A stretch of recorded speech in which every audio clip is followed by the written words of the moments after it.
Hi అండి అందరికీ welcome to Manyashri kitchen. ఇవాల్టి వీడియోలో ఎగ్తో ఆలు ఆమ్లెట్ తయారు చేస్తున్నానండి. దీనికోసం 2 ఎగ్స్ తీసుకోవాలి.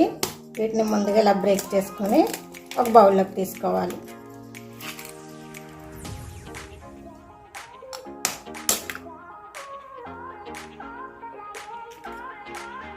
దీంట్లో ఇప్పుడు చిటికెడు సాల్ట్ వేసుకోవాలి, చిటికెడు బ్లాక్ పెప్పర్.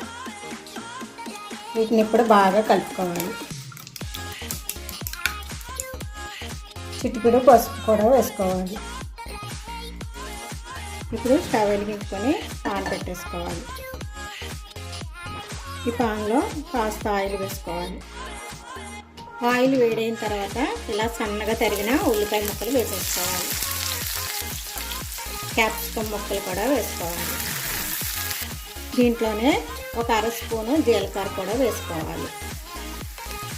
జీలకర్ర వేసుకోవడం వల్ల టేస్ట్ చాలా బాగుంటుందండి. ఇప్పుడు సన్నగా ఇలాగా పలుచగా కట్ చేసుకున్న బంగాళదుంపలను కూడా వేసేసుకోవాలి.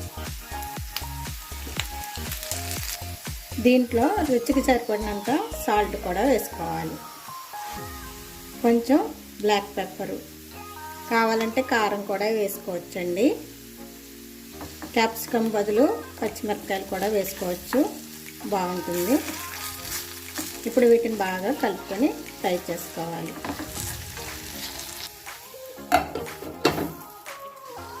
ఇలా ఫ్రై అయిన తర్వాత కలిపి పెట్టుకున్న ఈ గుడ్డు మిశ్రమాన్ని దీనిపైన వేసేసుకోవాలి.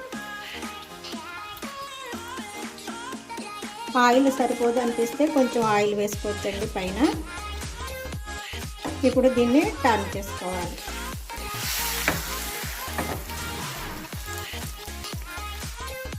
ఇప్పుడు స్టవ్ ఆఫ్ చేసేసుకోవాలి.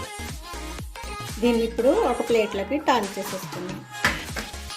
చూడండి చక్కగా వచ్చింది ఆలు ఆమ్లెట్. అంత బాగా వచ్చిందో చూసారా, చాలా టేస్టీగా ఉంటుందండి. మీకు ఈ వీడియో నచ్చితే లైక్ చేయండి ఫ్రెండ్స్, మా ఛానల్ని సబ్స్క్రైబ్ చేయండి. Thank you for watching.